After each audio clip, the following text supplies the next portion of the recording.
तत्सवितुर्वरेण्यं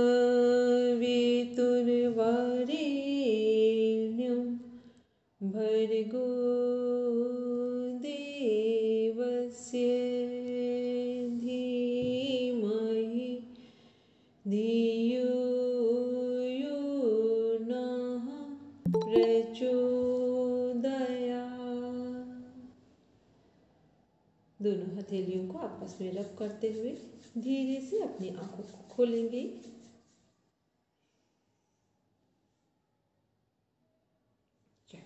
सभी के पास योग दर्शन बुक है? अभी सबके पास है?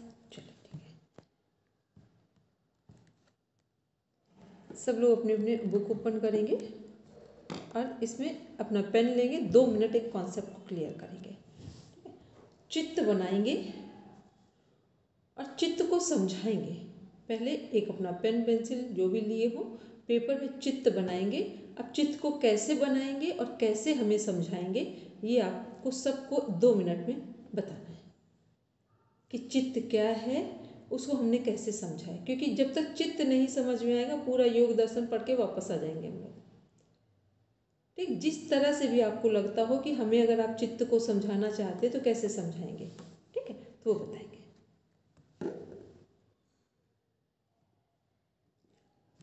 ममता समझ में आया हमने क्या बोला? ठीक है।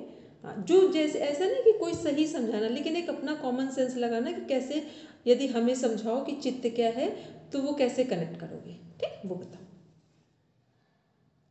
नीतू जी आप रुकेंगे केवल, ठीक है? अभी ये सब लोग बताएंगे, फिर हम जब समझाएंगे तब आप बताएंगे।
आज रचना जी आप एक छोटी सी स्लाइड बनाएंगे जिसमें योग दर्शन का बेसिक कॉन्सेप्ट लिखेंगे कि महर्षि पतंजलि द्वारा रचित ग्रंथ है।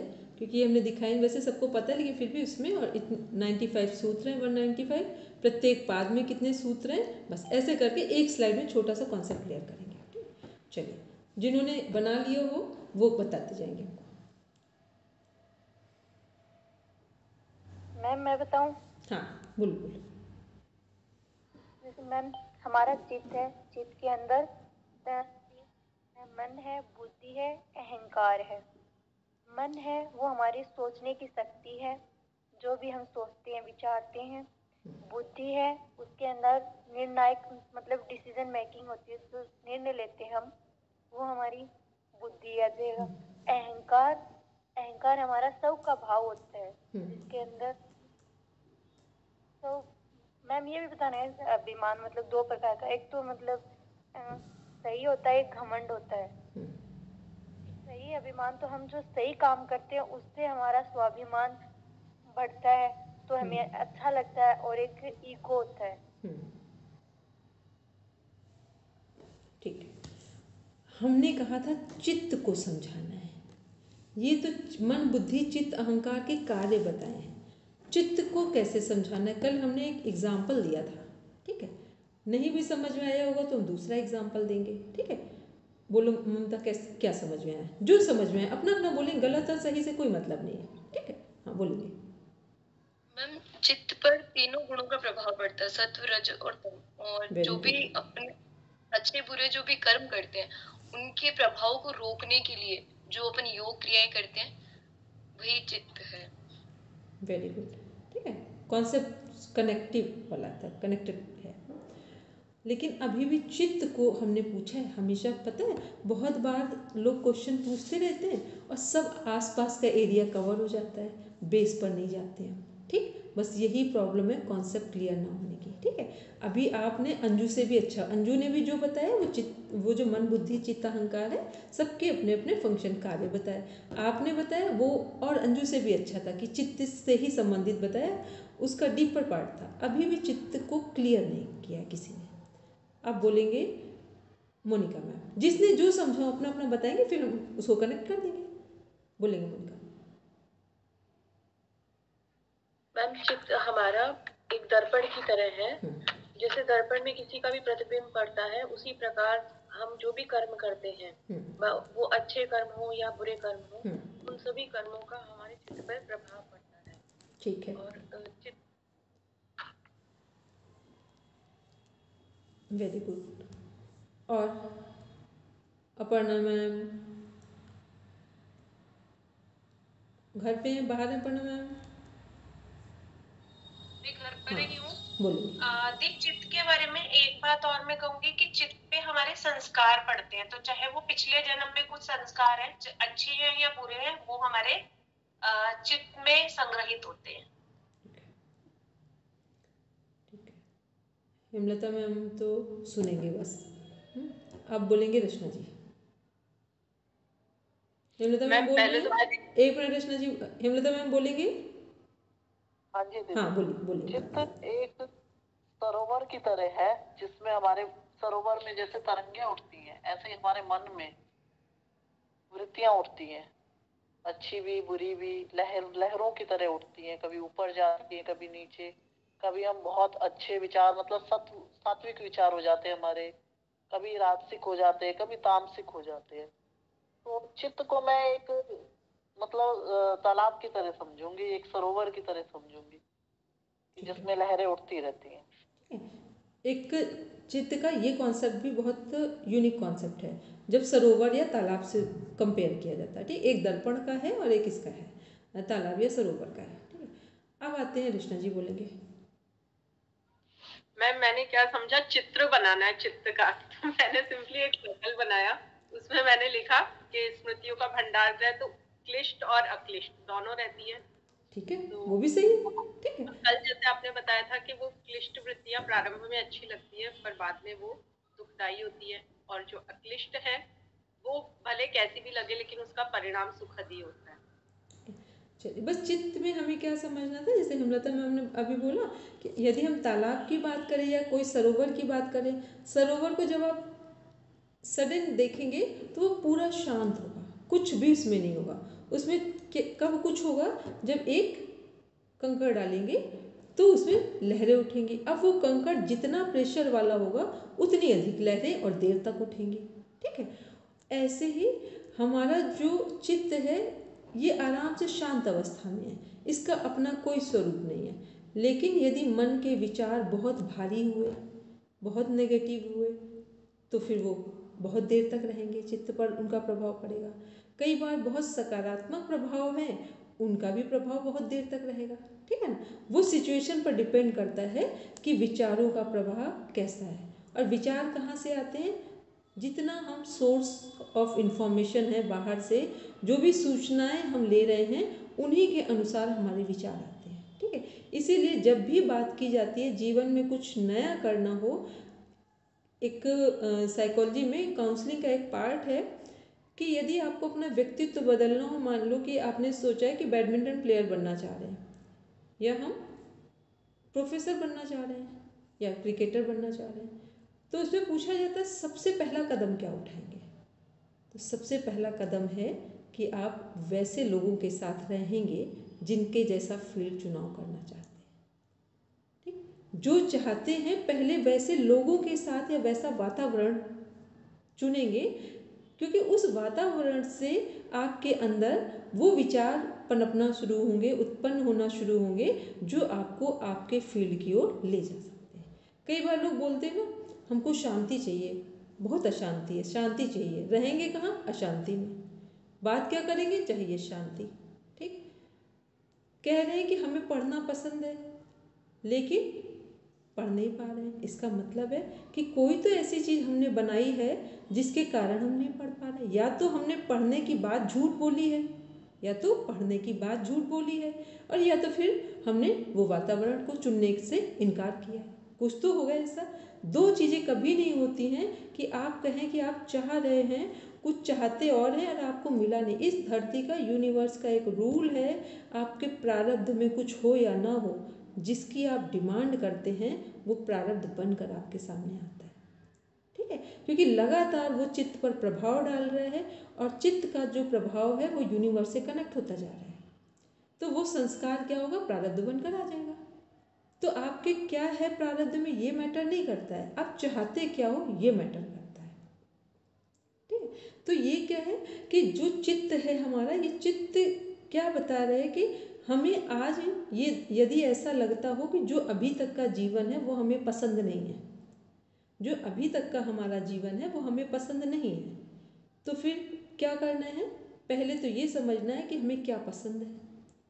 ठीक, क्योंकि ये भी कहना बड़ा आसान है। वो एक कहानी सुनी है ना कि जब ताजमहल बनकर तैयार हुआ तो एक बाहर एक नोटिस बोर्ड पर एक नोट लिखवाया गया कि इसमें कुछ भी कमी रह गई हो तो कृपया बताएं, उसे ठीक किया जाएगा।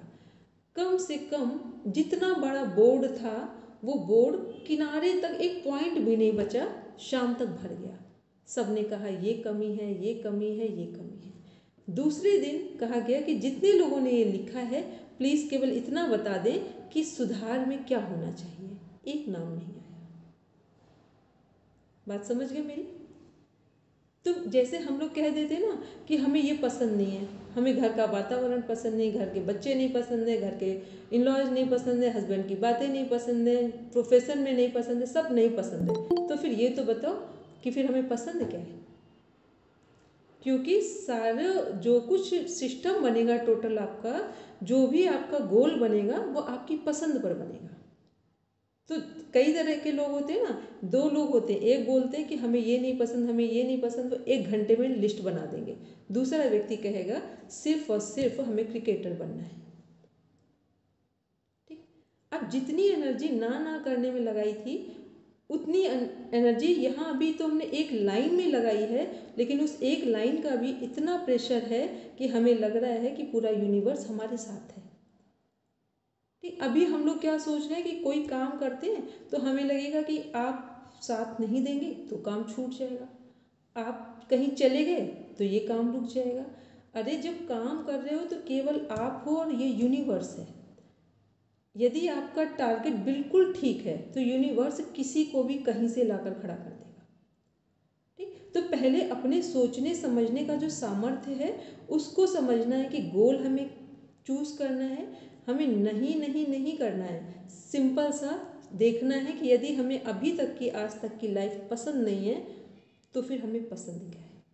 ठीक, अब पसंद क्या है, बस उसको लेकर के वैसे ही लोगों से मिलेंगे, वैसे ही वातावरण में जाएंगे और वैसे ही वातावरण को बनाने का प्रयास करेंगे। जैसे ही आप इतना काम करेंगे आप देखेंगे लगातार हर कदम आपका अपने गोल की तरफ जा रहा है। और तब तक क्या होगा, जब तक आप ऐसा नहीं कर रहे हैं तो फिर आपको कुछ भी नहीं समझ में आएगा। ठीक, ऐसे ही बच्चे होते घर के, उनको हम लोग चित्त में माता पिता क्या संस्कार भर रहे हैं, पहले तो वो उसके अंदर क्या बनना है ये तो हमें पता ही नहीं है, उसको हम कहे जा रहे हैं ये बनना है, ये बनना है, ये बनना है। एक बच्चा है जो ये बुक है जिसके अंदर कुछ जा ही नहीं रहा, ऊपर से बस हम कहे जा रहे हैं ये करना है, करना है, करना है, उसे कुछ होने वाला नहीं है। बजाय उसकी क्या करना है, उसको हर दिन एक पैम्परिंग दो कि आप जो भी करोगे चुनोगे वो सबसे अच्छा चुनोगे, तो वो धीरे धीरे उसका पोटेंशियल निकल के बाहर आ जाएगा कि वो क्या चाह रहा है। पहले उसे ये तो पता चले कि बाहर के लोगों का प्रेशर है वो तो है ही, कम से कम माता पिता टीचर्स का तो प्रेशर ना है उनके ऊपर कि वो तो ऐसी बातें ना करें कि ऐसा करें, ऐसा करें, ऐसा करें। उनको बस हर बार बोलो कि 1 साल नहीं 2 साल रुक जाओ, आप 1 बार फेल हो जाओगे, 2 बार फेल हो जाओगे, हम आपके साथ हैं। केवल आप वही चुनना जो आपके हृदय से करने का मन कर रहा हो। तो क्या होगा, बच्चा धीरे धीरे वो करना शुरू कर दे। और यही हम लोगों के अपने जीवन में। और दूसरी बात यह है कि एक बार चुनाव करने में, लक्ष्य का चुनाव करने में 2 साल नहीं 10 साल का समय लगा दो, लेकिन फिर ध्यान रखना बदलना नहीं। क्योंकि जब आप बदलते नहीं हैं तो क्या होता है कि फिर जो व्यक्ति, जो आपका लक्ष्य था, उसी से आपको सही चीज़ें मिलनी शुरू हो जाएंगी। 25 साल पहले मुरारी बापू ने कथा सुनाई थी, वो हम लोगों ने लाइव गए थे। उसमें उन्होंने एक छोटी सी बात बोली थी कि यदि कोई व्यक्ति की जो मतलब कितने भी गलत व्यक्ति के साथ कोई व्यक्ति से, एक सामान्य व्यक्ति है और एक बिल्कुल गलत व्यक्ति है, उसको उसने अपना गुरु समझ लिया है, ठीक, लेकिन उसके दिमाग में बस वो गुरु तत्व ही छाया हुआ है और उसके दिमाग में उस व्यक्ति की कोई गंदगी है ही नहीं, तो उसको लाभ किसका मिलेगा पता है? गुरु तत्व का ही लाभ मिलेगा। उसको लाभ उस व्यक्ति की गंदगी का नहीं मिलेगा। क्यों नहीं मिलेगा? क्योंकि यूनिवर्स आपके कॉन्शियस लेवल से नहीं, सब कॉन्शियस, अनकॉन्शियस, सुपर कॉन्शियस से जुड़ता है। तो जो आपको चाहिए वो आप व्यक्ति, वस्तु, परिस्थिति ना देखें, केवल और केवल इतना देखें कि हमें क्या चाहिए, ठीक है। तो चित्त का मीन समझ गए कि हमें यदि कल आज तक का जीवन पसंद नहीं है तो हमें क्या चाहिए, पहले उसका चुनाव करें और फिर उसके अनुरूप, और जो चाहिए वो क्यों चाहिए ये भी पता हो, क्यों चाहिए और कैसे हम इसको लेंगे, ये सारी चीज़ों को समझकर एक डायरेक्शन आता है। तो फिर चित्त के में फिर नए संस्कार पड़ते हैं। तो अभी तक का जीवन आपका जैसा था वो ठीक है, लेकिन अब जो जीवन होगा वो बदलेगा, ठीक है। क्योंकि हम लोग ये योग दर्शन इसलिए नहीं पढ़ रहे हैं कि बस पढ़ लिया। योग दर्शन दुनिया में सबसे अधिक साइंटिफिक बुक क्यों समझी जाती है? क्योंकि योग दर्शन का कॉन्सेप्ट है कि इसको पढ़ते पढ़ते आप अपने जीवन को चेंज कर लीजिए, ठीक है। उसमें पूरा anatomy, physiology, psychology, philosophy, Ayurveda सब कुछ इसके अंदर है। कोई ऐसा पॉइंट नहीं है उसको डीप में जाकर देखेंगे जो इसके अंदर नहीं है, ठीक है। चलिए बोलेंगे अंजू। हेलो अंजू, हाँ बोलो। मैम मैम चित्त में चेतना होती है या विकार ही रहते हैं मैम? चित्त में विकार नहीं होते, ठीक है। एक मिनट क्लोज करें, हाँ माइक म्यूट कर। देखो पहले तो समझ ले, चित्त, चिंतन, चेतना, ये क्या है? सब अलग अलग है। चेतना हमारी आत्मा से संबंधित होती है, आत्म तत्व से संबंधित होती है चेतना, ठीक है।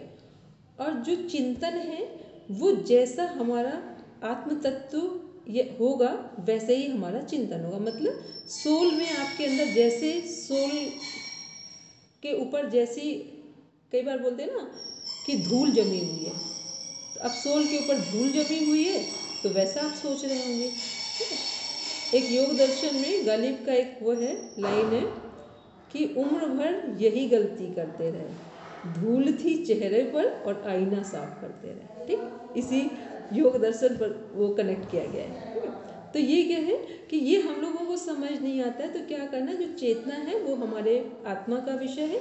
चित्त में सभी विकार उत्पन्न होते हैं, लेकिन चित्त के विकारों को चेतना के, उच्च चेतना के प्रभाव से चित्त के विकारों पर संतुलन पाया जा सकता है और उनमें बदलाव किया जा सकता है, जिसे बोलते हैं ट्रांसफॉर्मेशन प्रोसेस, ठीक, जो ध्यान के द्वारा संभव है, जो ध्यान के द्वारा संभव है। बोलेंगे वापस फिर से बोले, एक मिनट।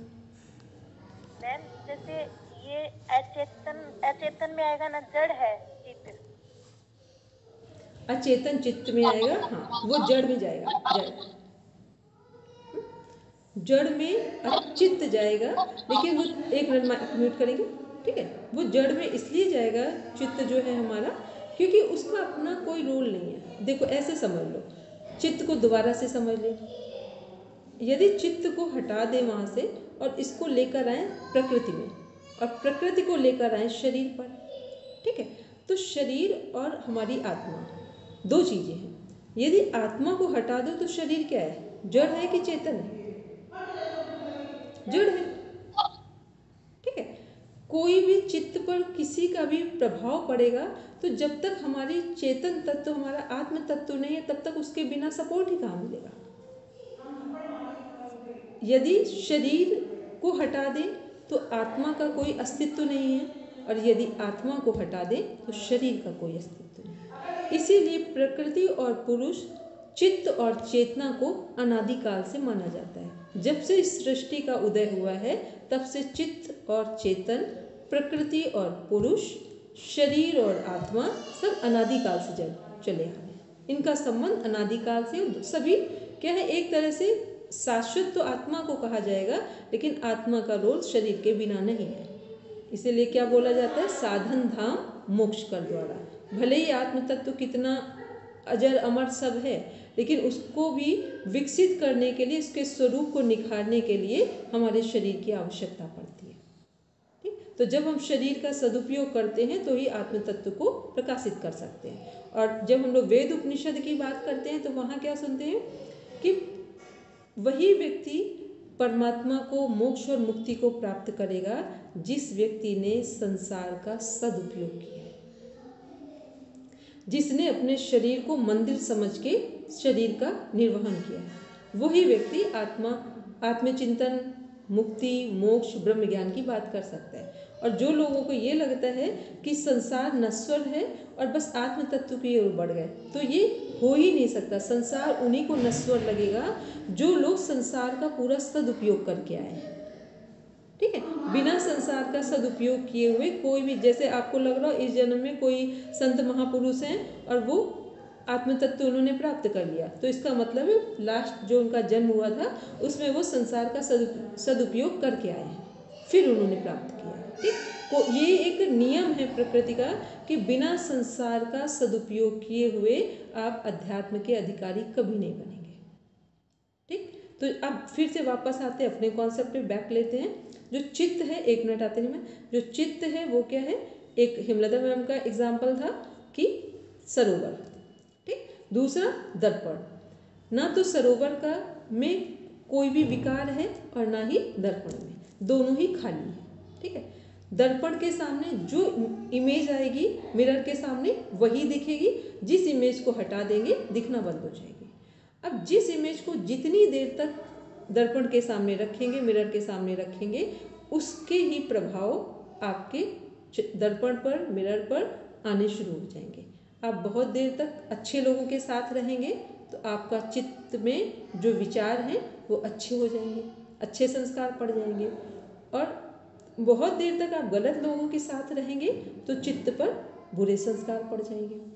अब यदि ये संस्कार की प्रक्रिया 3 महीने से 9 महीने तक चली गई, 3 महीने से 9 महीने चली गई, जैसे एक बच्चे का जन्म अपना एक मैच्योर टाइम में होता है, वैसे ही हमारे जो संस्कार हैं ये 3 से 9 महीने में जब जाते हैं तो फिर ये अपना स्वरूप लेना शुरू कर देंगे।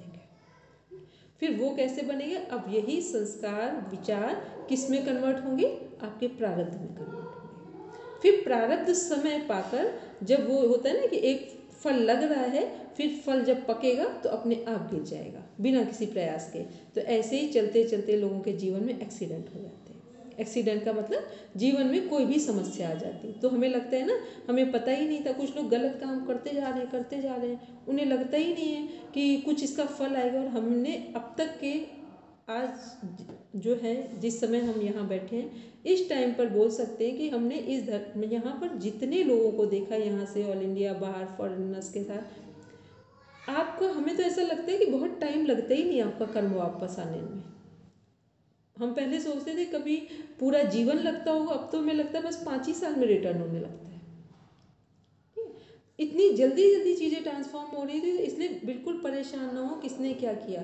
जिसने जो किया, आप अगर लड़ नहीं पाए हैं तो प्रकृति आराम से लड़ लेगी। जो काम आप नहीं कर पाते हैं वो प्रकृति अपने आप ही कर लेती है। तो आप ये परेशान ना हो कि किसी से हम बदला क्यों नहीं ले पाए, इसने हमें परेशान किया। बस ये सोचो आगे हमें क्या करना है। ठीक है, बाकी सब काम नेचर खुद ही कर रही, तो हम लोग इतना परेशान किस बात पे।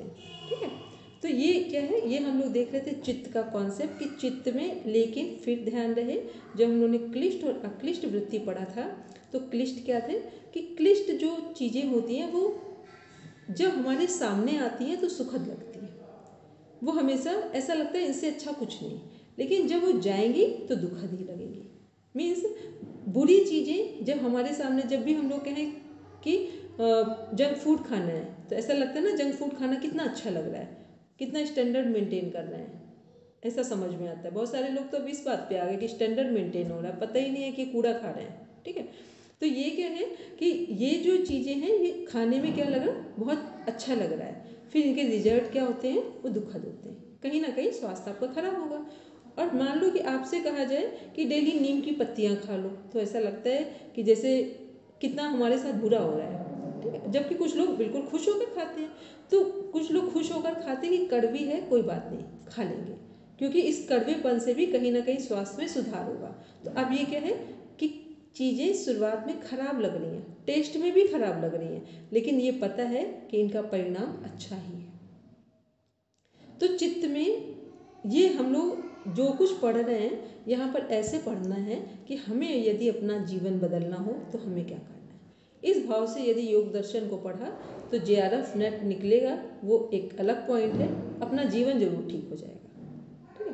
क्योंकि अपना जीवन ठीक हो गया तो JRF उसका बाई प्रोडक्ट होगा नेट, और जीवन ठीक नहीं हुआ तो डिग्री लेकर कोई काम नहीं आती है। तो चलिए, तो अब हम लोग इतना समझ लें कि चित्त समझ में आया कि चित्त है क्या, और चित्त में जो भी संस्कार हैं यदि उन्हें बदलना है तो क्या करना है, वैसे ही व्यक्तियों के साथ बैठना है जो हमें चाहिए, वैसे ही लोगों से मिलना है जैसा हम बनना चाह रहे हैं। तो ये क्या होगा, ये कनेक्टिविटी बनेगी, ठीक है। चित्त में जो संस्कार हैं उनको परिवर्तित करने की बोलेंगे रीमा जी। रीमा जी के लिए बाउंस हो गया होगा क्योंकि रीमा जी के लिए सब नया है। नमस्ते मैम, सॉरी एक तो मैं लेट हूँ, पहुंचने में लेट हो गया। कोई मैम बात नहीं। पहला सवाल, आपने जो एक PDF शेयर किया था ना योग सूत्र, क्या हम वहीं से पढ़ रहे हैं? वही पढ़ रहे हैं, उसी में ये जो PDF है इसका, और ये आपका MA का एक बुक है पूरी, आपके MA की सिलेबस में, ठीक है, योग दर्शन। तो ये क्या है, इस बुक का जो कॉन्सेप्ट है 195 इसमें सूत्र हैं, उन सूत्र का जो जीस्ट है या बेस है वो है चित्त, ठीक है। तो चित्त के बारे में हम लोग पढ़ रहे हैं कि चित्त क्या है, चित्त में क्या संग्रहित होता है, यदि हमें अपना जीवन बदलना हो तो चित्र में जो संग्रहित हैं विचार उनको कैसे परिवर्तित किया जाए। मैम ये बुक है क्या? हाँ, यही बुक है, ओरिजिनल टेक्स्ट बुक है, ठीक है। चलिए, अब आते हैं चित्त कैसा है, त्रिगुणात्मक है। त्रिगुणात्मक मीन्स सतोगुण, रजोगुण और तमोगुण, तीन चीजें कहाँ हैं हमारे चित्त में। तो जो सतोगुण है, रजोगुण है और तमोगुण है। सतोगुण क्या है, यदि हम अपने एक दिन में सुबह से लेकर रात तक की दिनचर्या में देखें कि सतोगुण हमारा क्या है। जब हम सुबह उठते हैं, सुबह के टाइम सतोगुण विकसित होता है, ठीक है। सतोगुण सुबह के टाइम क्यों विकसित होता है, क्योंकि जब हम सुबह उठते हैं तो सुबह का जो माहौल है वो ब्रह्म मुहूर्त कहा जाता है, जिस समय पूरी सृष्टि में एक शांति होती है, और जितने संत महापुरुष श्रेष्ठ आत्माएं हैं वो सभी इस टाइम पर क्या कर रही होती हैं, साधना ध्यान कर रहे होते हैं, जिसके कारण पूरा वातावरण है वो हमारा सात्विक होता है। तो इसलिए कोई भी कैसी भी कंडीशन होगी, लेकिन हम लोग उस टाइम पे हमारी जो मानसिक स्थिति है वो पूरे दिन की अपेक्षा शांत होगी। फिर देखते हैं सूर्योदय से सनराइज के 1 घंटे बाद से हमारा रजोगुण विकसित होता है, काम करता है। रजोगुण का मीन्स हुआ कि हम लोग डेली देखते हैं कि जैसे ही जितना जितना सनराइज होना शुरू होता है, सूर्योदय के बाद का समय है, फिर हमारी बॉडी एक्टिव होती है। हम शरीर के लेवल पर जितने भी काम करते हैं वो कब करते हैं, जब सूर्य की रोशनी बढ़ रही होती है। फिर सूर्यास्त तक आते आते सनसेट के टाइम तक हम थकने लगते हैं, और जैसे ही हम थकने लगते हैं तो फिर हम क्या, हमारी डिमांड होती है बॉडी की और माइंड की कि अब हमें सोना है, आराम चाहिए, इस तरह से काम को करना है कि हमें फिर आराम मिले। तो अब हम किसकी ओर बढ़ रहे हैं, तमोगुण की ओर। तो सुबह का टाइम सतोगुण, दिन का टाइम रजोगुण, फिर सनसेट के बाद का जो टाइम सोने का टाइम है वो सब है तमोगुण। तो हम देखें तो हमारे लिए तीनों ही इम्पोर्टेंट है। सुबह का भी टाइम, तो सुबह के टाइम सतोगुण जब विकसित होगा तो क्या करना चाहिए, जितने भी शांतिपूर्ण ढंग से किए जाने वाले कार्य हैं वो सुबह करने चाहिए। दिन वाला जो टाइम है उसमें हम जो अपने बॉडी के लेवल पे करना है वो भी करेंगे, और जो प्रोफेशनल लाइफ में है तो वहाँ बॉडी और माइंड दोनों कनेक्ट होंगे। फिर इसके बाद जो शाम वाला टाइम है उसमें क्या करना है, उसमें हमारा जब तमोगुण विकसित हो रहा है तो हमें भोजन समय पर करना है और हल्का भोजन करना है। और फिर जो हमारी बॉडी की बायोलॉजिकल क्लॉक है, सर्केडियन रिदम है, जिसका टाइम है 9 से 10, तो 9 से 10 के बीच हमें सो जाना है। तो 9 से 10 के बीच अब अच्छी नींद किसको आएगी तमोगुण में, अच्छी नींद केवल उन्हीं को आती है जिन्होंने आज का काम आज ही पूरा किया है और किसी भी तरह का मानसिक तनाव अपने ऊपर नहीं रखा है। मानसिक तनाव कब आता है?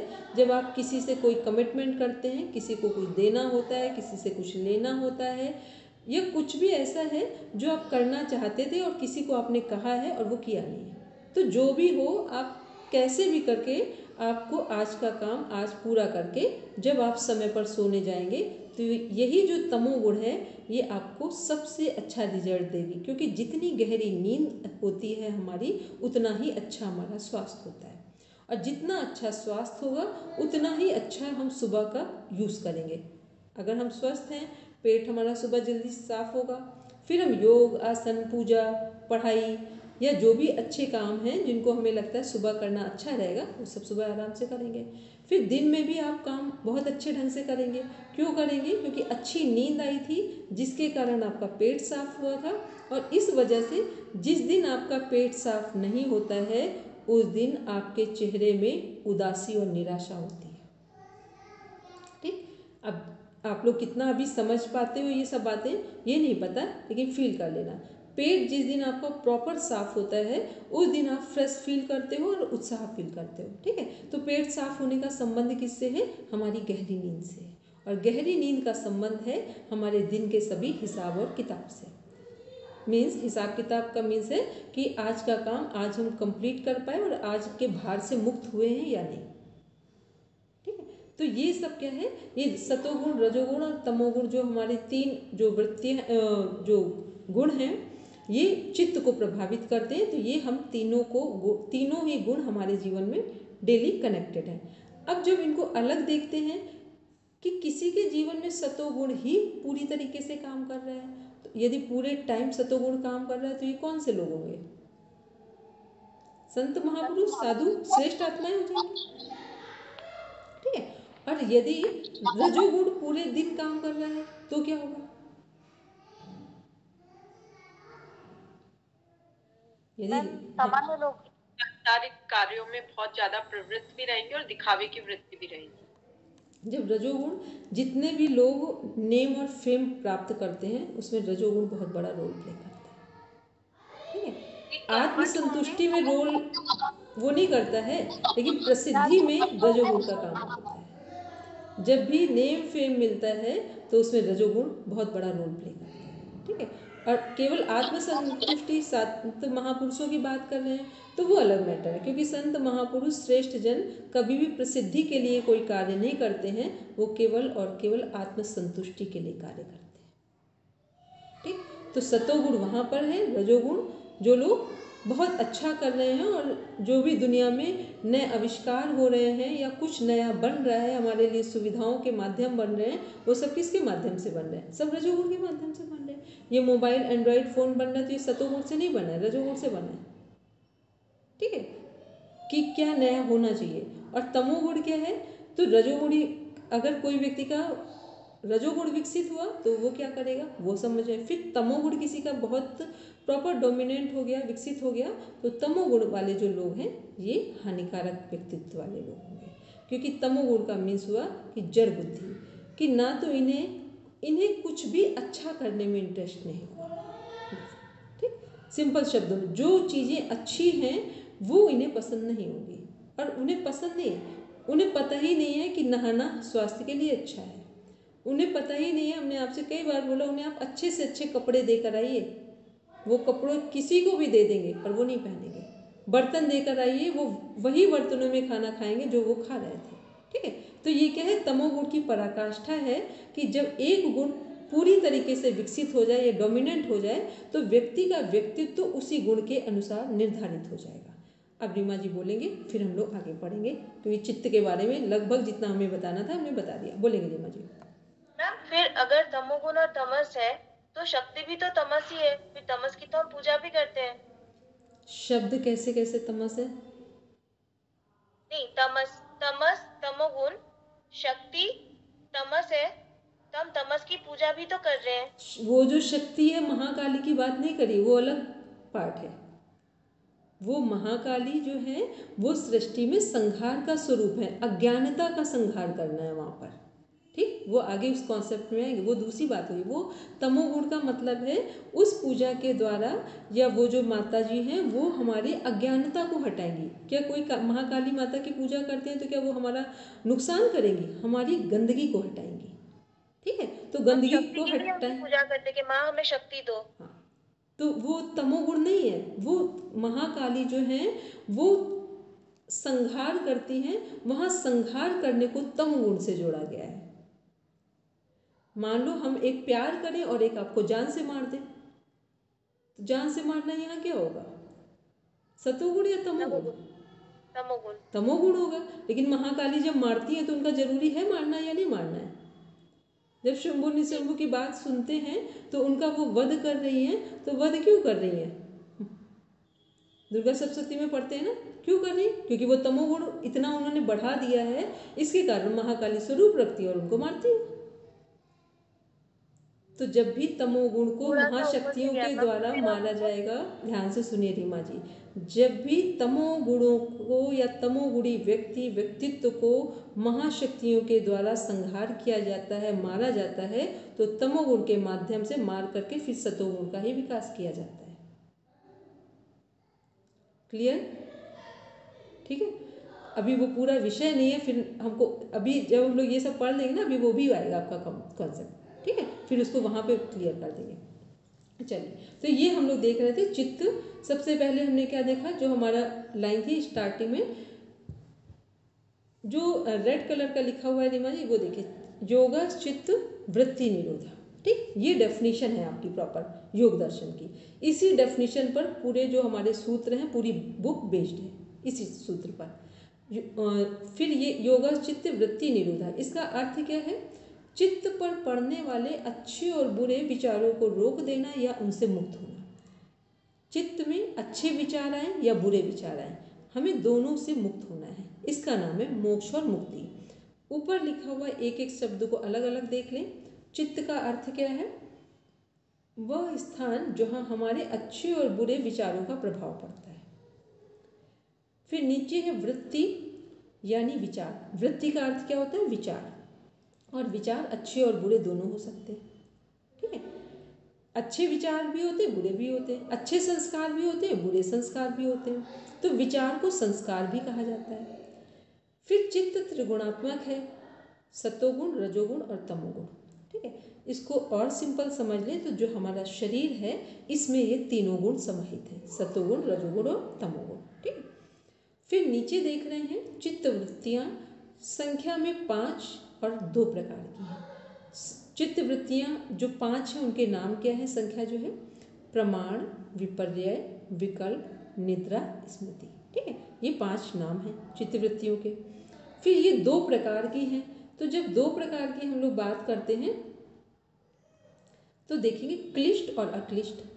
क्लिष्ट का मीन्स होता है बुरे विचार और अक्लिष्ट का मीन्स होता है अच्छे विचार। ठीक, कुछ चीज़ों को अपनी हैंड राइटिंग में लिख लेंगे वहीं पर एक पेपर लेकर। क्लिष्ट का मीन्स होता है बुरे विचार, बुरे संस्कार, और अक्लिष्ट का मीन्स होता है अच्छे विचार और अच्छे संस्कार। अब एक बार पढ़ेंगे ममता जी, बस इसके बाद फिर कंटिन्यू हम करेंगे। ममता पढ़ेंगे। जी मैम। चित्त स्मृतियों का भंडार गृह जिसमें विचारों और अनुभवों का संग्रह होता है। ये बहुत उपयोगी होता है, लेकिन कभी कभी चित्त परेशानी का कारण भी बन सकता है जब वे दूसरी वृत्तियों के साथ सुचारू रूप से कार्य न करे। स्मृति को योग दर्शन में संस्कार कहा जाता है। ठीक है, चित्त क्या है? स्मृतियों का भंडार गृह है जिसमें विचारों और अनुभवों का संग्रह होता है। कुछ कह रही मैम? आपका म्यूट है। चित्त क्या है? स्मृतियों का भंडार गृह है। अभी हम लोगों ने देखा था कि जिसमें विचारों और अनुभवों का संग्रह होता है। अब देख रहे हैं हम लोग चित्त भूमियां। ठीक, चित्त भूमियां पढ़ेंगे। जी मैम। चित्त भूमियां, चित्त की अवस्थाएं। चित्त की 5 भूमियां अवस्थाएं महर्षि वेद व्यास जी ने पांचल सूत्र के भाष्य में वर्णित की है। एक मिनट पातांजल रुकेंगे, एक मिनट रुकेंगे। चित्त भूमियाँ, चित्त की अवस्थाएं, चित्त की 5 भूमियाँ अवस्थाएं। एक मिनट ममता माइक म्यूट करेंगे। चित्त की 5 भूमियाँ, भूमियों को अवस्थाएं भी कहा जाता है, स्टेजेस भी बोला जाता है। चित्त की 5 भूमियाँ अवस्थाएं महर्षि वेदव्यास जी ने पातंजल योग सूत्र में भाष्य में, योग सूत्र के भाष्य में वर्णित किए हैं। इसको सब लोग ध्यान से समझ लें। जो चित्त भूमियाँ हैं, इसका कॉन्सेप्ट जो हमारे 3rd चैप्टर में है वहाँ डिफाइन किया गया, लेकिन ये स्टार्टिंग में ही इसके बारे में बताया जाता है। चित्त का जो स्वरूप है त्रिगुणात्मक है, फिर चित्त की अवस्थाओं के बारे में। तो जो हमारी योग दर्शन पातंजल योग सूत्र जो बुक है, महर्षि पतंजलि के द्वारा जो लिखी हुई बुक है, इसमें चित्त भूमियाँ या चित्त की जो अवस्थाएं हैं, इसके कॉन्सेप्ट को स्टार्टिंग में और प्रॉपर वे में डिफाइन नहीं किया गया है। तो जब चित्त की जो योग सूत्र बुक है, इसका भाष्य कमेंट्री महर्षि वेदव्यास जी ने की है। तो जब उन्होंने जो कमेंट्री की है, वहाँ पर उन्होंने क्या बताया है कि चित्त की 5 भूमियाँ हैं। तो जब आपका क्वेश्चन पूछा जाएगा तो वहाँ पूछा जाता है कि चित्त की 5 भूमियाँ या अवस्थाओं का वर्णन किसके द्वारा किया गया है या किस बुक में किया गया है। तो योग दर्शन का जो कमेंट्री है, योग भाष्य, उसमें किया गया है, लिखा गया है, बताया गया है। और किसके द्वारा बताया गया है? वेदव्यास जी के द्वारा बताया गया है। अब देखते हैं चित्त की जो भूमियाँ हैं, 5 हैं। क्षिप्त, मूढ़, विक्षिप्त, एकाग्र एवं निरुद्ध। क्षिप्त का मीन्स होता है, अभी उन्होंने चित्त को देखा त्रिगुणात्मक है, सतोगुण, रजोगुण और तमोगुण। तो जो क्षिप्त भूमि है, यहाँ पर क्या होगा? रजोगुणी व्यक्तित्व होगा। क्षिप्त भूमि में कौन सा व्यक्तित्व होगा? कौन से लोग जुड़ेंगे? रजोगुणी व्यक्तित्व। रजोगुणी जो जिनका व्यक्तित्व है, वो लोग क्षिप्त भूमि से कनेक्ट होंगे। फिर मूढ़ भूमि में कौन आएंगे? मूढ़ भूमि में तमोगुणी लोगों का जो स्वभाव है वो मूढ़ भूमि में जाएगा, मूढ़ अवस्था में जाएगा। फिर विक्षिप्त अवस्था में 2 तरह के लोग, मतलब एक ही व्यक्ति है, उसके 2 तरह के विचार विक्षिप्त भूमि में आएंगे। कई बार सतोगुणी विचार आएंगे और कई बार रजोगुणी विचार आएंगे। कई बार लगेगा कि सुबह हमें 1 घंटे योग ध्यान करना ही चाहिए। फिर कई बार आएगा कि नहीं, काम को पहले करें, क्योंकि काम नहीं होगा तो फिर योग ध्यान का क्या अर्थ होगा। तो विक्षिप्त भूमि में क्या है?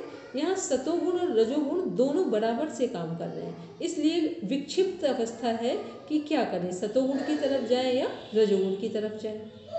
फिर एकाग्र एवं निरुद्ध अवस्था है। एकाग्र अवस्था क्या है? एकाग्र का मीन्स हुआ कि जिस अवस्था में हमारे सभी अच्छे विचार हमारे साथ हैं। तो सभी अच्छे विचार यदि हमारे साथ हैं या हमारे अंदर अच्छे संस्कार उत्पन्न हो रहे हैं और उन्हीं के अनुरूप हम कार्य कर रहे हैं, तो ये एकाग्र भूमि कैसे लोगों का गुण होगा? सतोगुणी, रजोगुणी, तमोगुणी, किसका होगा ये गुण?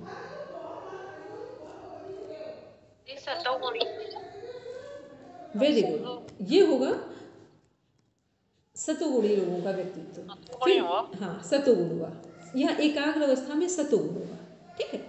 विक्षिप्त में सतोगुण रजोगुण दोनों है, लेकिन एकाग्र मीन्स हो गया कॉन्सेंट्रेट होना, किसी एक लक्ष्य की ओर अपने आप को मोल्ड कर देना। तो एकाग्र जो भूमि है, यहाँ पर सतोगुण विकसित होगा। फिर है निरुद्ध अवस्था।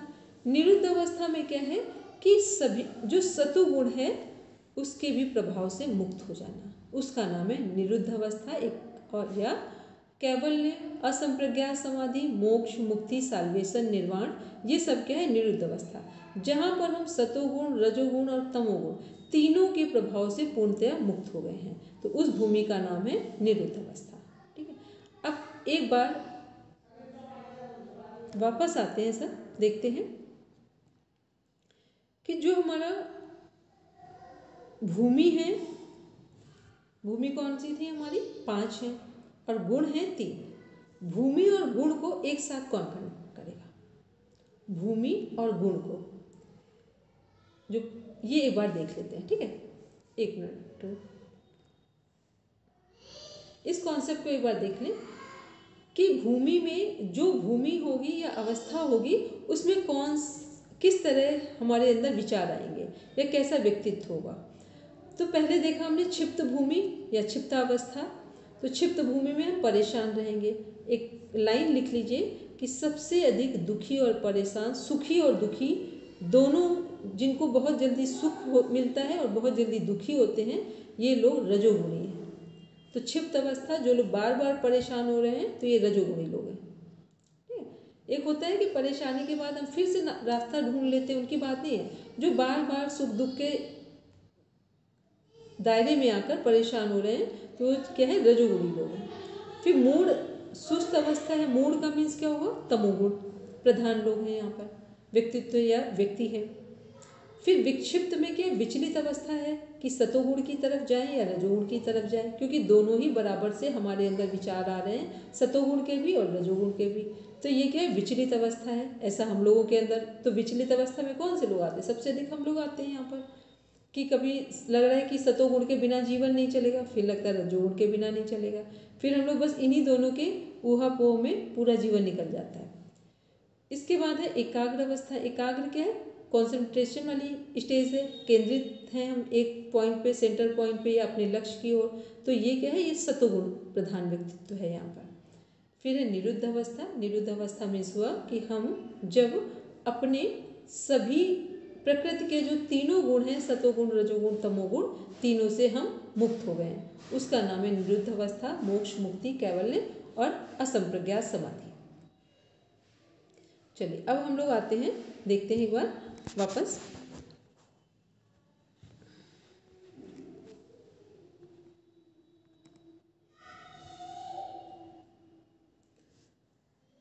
पढ़ेंगे अपर्णा में।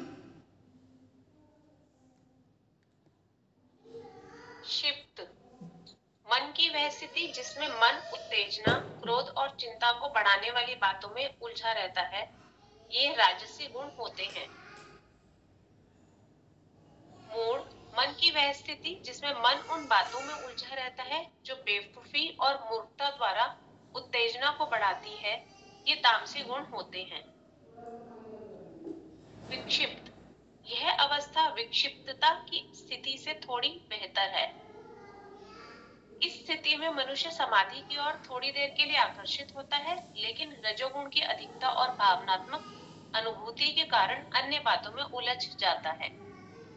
एकाग्र, मन की इस अवस्था में सात्विक वृत्ति में रजोगुण और तमोगुण अप्रभावी रहते हैं। इस अवस्था में किसी एक विषय पर मन केंद्रित होता है। मुख्य अक्लिष्ट वृत्ति वृद्धि लिखा है, वृत्ति है, जो वृद्धि कि लिखा है, एकाग्र और वृत्ति है। निरुद्ध अवस्था के मध्य की कड़ी है। ठीक है, एक बार देख लेंगे यहाँ पर कि जो एकाग्र अवस्था है, इसमें क्या लिखा हुआ है, मन की इस अवस्था में सात्विक वृत्ति में रजोगुणी और तमोगुणी अप्रभावी रहते हैं। इसका मतलब है कि सतोगुण ही प्रभाव डाल रहा है। फिर इसमें नीचे लिखा हुआ मुख्य अक्लिष्ट वृद्धि लिखा है, गलत लिख गया है, वृत्ति है ये। तो मुख्य अक्लिष्ट वृत्ति कौन सी है, विवेक ख्याति है। और एकाग्र और निरुद्ध अवस्था के मध्य की कड़ी है। अब इसको हम लोग एक बार पूरे कॉन्सेप्ट को समझते हैं। इसको स्टॉप कर दें।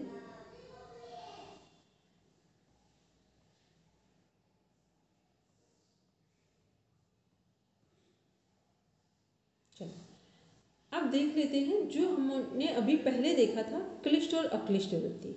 यहाँ लिखा हुआ है नीचे लास्ट अभी लाइन में हमने देखा था, मुख्य अक्लिष्ट वृत्ति कौन सी है, विवेक ख्याति है। तो आज केवल आपको एक कॉन्सेप्ट क्लियर करना है एग्जाम्पल के साथ कि क्लिष्ट और अक्लिष्ट वृत्तियाँ हैं क्या। हमने कहा कि देर रात तक पढ़ाई करेंगे, ये क्लिष्ट वृत्ति का उदाहरण हुआ या अक्लिष्ट वृत्ति का? अक्लिष्ट का। और हमने कहा कि रात को समय पर सोएंगे और सुबह जल्दी उठकर फिर पढ़ाई करेंगे। अब क्या हुआ, ये क्लिष्ट या अक्लिष्ट?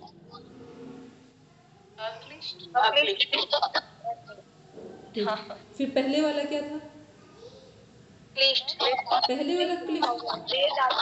ठीक है, क्योंकि उसमें देर रात है, तो देर रात तो किसी तरह ठीक नहीं है। हम या तो पहले पढ़ाई कर लेते हैं या तो फिर दूसरे दिन समय पर पढ़ाई करेंगे। ठीक है, ऐसे ही हमने कहा कि भोजन को स्वादिष्ट है तो अधिक खाएंगे, भोजन स्वादिष्ट है तो अधिक खाएंगे। ध्यान से बोले, क्लिष्ट या अक्लिष्ट? क्लिष्ट।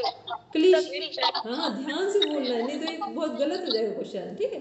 और हमने कहा कि अपना स्वास्थ्य ठीक रखना है, तो आज शाम यदि अच्छा भोजन नहीं है तो भूखे रह जाएंगे। क्लिष्ट है या अक्लिष्ट? अक्लिष्ट। अक्लिष्ट, क्लिष्ट और अक्लिष्ट के बीच में समझ पा रहे हैं क्या अंतर है? ठीक है, बात वही है, लेकिन उसको अपनी समझ में और नेचर से कनेक्ट करना होता है। क्योंकि हम लोग कैसे समझे कि क्या सही है और क्या गलत है? जो भी चीज़ें हमें नेचर से जोड़ना सिखाती हों वो सब सही है, जो हमें नेचर से दूर कर रही हो वो सब गलत है, वो किसी भी तरह से हो, ठीक है। तो एक तो ये हो गया। अब आते हैं कि हमने कहा अहिंसा का पालन करेंगे, क्लिष्ट या अक्लिष्ट?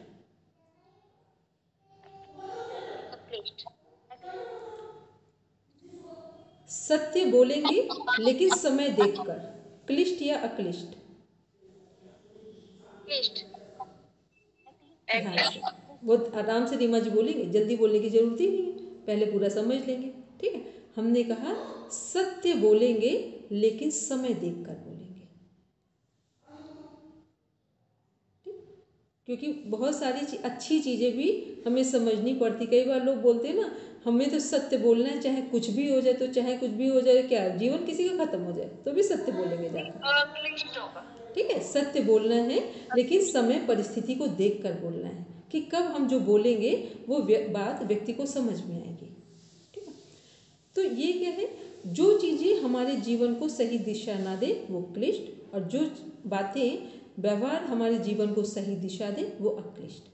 तो अब क्या है, हमने एक लाइन अभी लास्ट क्या देखी थी, विवेक ख्याति मुख्य अक्लिष्ट वृत्ति। ये आपका मोस्ट इम्पॉर्टेंट एक क्वेश्चन है, और पूरे योग दर्शन के मुख्य जो हमारी अवधारणा या जो कॉन्सेप्ट है मेन, उनमें से एक कॉन्सेप्ट है कि मुख्य अक्लिष्ट वृत्ति का नाम है विवेक ख्याति। विवेक ख्याति का मीन्स, विवेक मीन्स होता है, सभी को पता है, ठीक, विजडम की बात हो रही है यहाँ, इंटेलेक्चुअल की बात नहीं होती, इंटेलेक्ट की बात नहीं होती, विजडम की बात होती है योग में। और ख्याति का मीन्स होता है ज्ञान। कौन सा ज्ञान? नॉलेज वाला ज्ञान नहीं, एक्सपीरियंस वाला ज्ञान, ठीक। कभी भी योग में बाहर के ज्ञान की चर्चा नहीं होती है, योग में अनुभव वाले ज्ञान की चर्चा होती है। तो ये क्या है, विवेक ख्याति क्या है, मुख्य अक्लिष्ट वृत्ति है। क्यों अक्लिष्ट वृत्ति है, मुख्य अक्लिष्ट? क्योंकि विवेक ख्याति जहाँ होगी वहाँ पर हम जो भी करेंगे वो सही ही करेंगे। मतलब विवेक ख्याति, अगर यदि हम कहें आपके पास अहिंसा वो यम भी है, नियम के दोनों के गुण हैं, और इनमें से हम सिंपल सा एक कॉन्सेप्ट बोलें कि आपके पास विवेक ज्ञान है, तो जहाँ विवेक ज्ञान लगा देंगे उसके अंदर सभी कुछ आ जाएगा, ठीक है। इसलिए योग दर्शन में विवेक ख्याति को मुख्य अक्लिष्ट वृत्ति के रूप में डिजाइन किया गया है या बताया गया। अब जो मुख्य अक्लिष्ट वृत्ति है, तो जैसे ही हमारे अंदर सभी हम अच्छे विचारों से हम प्रेरित होते हैं, प्रभावित होते हैं, अपने जीवन में अपनाते हैं, तो ये कौन सी स्टेज हो जाएगी हमारी? अगर गुणों में देखेंगे तो सतोगुण हो जाएगा, और भूमि में देखेंगे, अवस्था में देखेंगे तो कौन सी अवस्था होगी? एकाग्र अवस्था होगी, ठीक। तो एकाग्र अवस्था होगी, और वही हमने देखा था कि विवेक ख्याति दोनों के बीच में क्या है, दोनों के बीच की एक कड़ी है। तो जब विवेक ख्याति जहाँ है वो क्या है, संप्रज्ञात समाधि जो है वहाँ और असंप्रज्ञात के बीच की एक कड़ी है, उसका नाम है, यह मुख्य अक्लिष्ट वृत्ति है जिसका नाम है विवेक ख्याति। लेकिन जब मोक्ष और मुक्ति की बात आएगी तो इस विवेक ख्याति से भी वैराग्य हो जाएगा, ठीक। उस अवस्था का नाम है निरुद्धावस्था, असंप्रज्ञात समाधि, कैवल्य, मोक्ष, निर्वाण, साल्वेशन, उसको बोलते हैं। समझ आ गया कि विवेक ख्याति मुख्य अक्लिष्ट वृत्ति है, ये सतोगुण से पूर्णतया प्रभावित है, और ये स्टेज कौन सी है समाधि की? संप्रज्ञात समाधि, सभी समाधि, ठीक है। और जब हमें विवेक ख्याति से भी वैराग्य हो जाए, उस अवस्था का नाम है निरुद्धावस्था, मोक्ष, कैवल्य, असंप्रज्ञात समाधि। ये सब किसके नाम हैं? जब हमें विवेक ख्याति मुख्य अक्लिष्ट वृत्ति से भी वैराग्य हो गया, ठीक। क्योंकि योग दर्शन क्या है, पूरा ऐसा लगता है अपना सब खा पी कर बैठो बॉडी बना के उसके बाद योग दर्शन को समझ लो, क्योंकि योग दर्शन एक ऐसी बुक है जो पूरी पवित्रता में ही समझ में आती है। ठीक, ये बात हम जब भी पढ़ाते हैं तब बोलते हैं, योग दर्शन होशियार माइंड से कभी नहीं समझ में आती है। बोलेंगे प्रणाम। जैसे हमने इन पांचों चित्त की भूमियों के बारे में बात की और सब में कोई कोई एक गुण है, तो निरुद्धावस्था में तो मेरे ख्याल से तीनों ही गुण नहीं होंगे ना, मतलब इनसे भी परे हो गया तो निरुद्धावस्था हो गई। उसी का नाम, जब तीनों गुणों से पार हो जाए वही व्यक्ति मोक्ष कैवल्य का अधिकारी है। ठीक है, ठीक है, चलिए। तो अब आज आपको क्या करना है, चित्त बनाना है, डिजाइन करना है, फिर चित्त के गुण दिखाने हैं, फिर अवस्थाओं से गुणों को जोड़ना है, फिर वृत्तियों को अवस्थाओं से जोड़ना है। बिल्कुल क्लियर है मेरा कॉन्सेप्ट, हमने क्या बोला है? ठीक है, ये सब आप जैसे मैथ सॉल्व करते हैं ना, बिल्कुल वैसे करेंगे। इसको मैथ्स और साइंस के फॉर्मेट में पढ़ेंगे तो बहुत इजी है, और यदि आपने ऐसे सोचा कि बिल्कुल आराम से पढ़ते जा रहे हैं तो सब बाउंस हो जाएगा। इसको बस कॉन्सेप्ट क्लियर करना है कि इसका अर्थ ये है, इसका अर्थ ये इससे कनेक्ट हो रहा है, ये इससे कनेक्ट हो रहा है, बस आपको समझ में आ जाएगा योग दर्शन। ठीक है, तो कल हम लोग मिलेंगे और फिर कल से हम लोग सूत्र पढ़ना स्टार्ट करेंगे।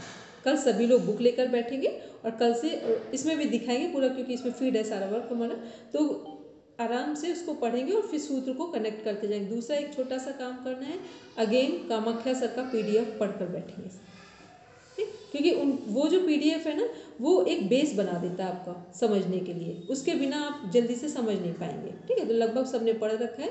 ममता और रीमा जी, आप और अभिलाषा जी को बोल देना कि उसको पढ़ कर रखना है। 1 बार 2 बार 3 बार पढ़ोगे, 3 से 4 दिन में वो समझ में आएगा। फिर हम जब ये पढ़ें, क्योंकि ये आपकी पूरी बुक है आपके सिलेबस में। ठीक है, चलिए सब बैठेंगे शांति पाठ के लिए।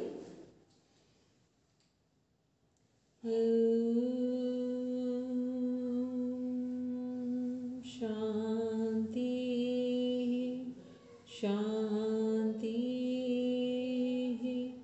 शांति, सर्वारिष्ठर्षु शांतिर्भवतु। Now review palm,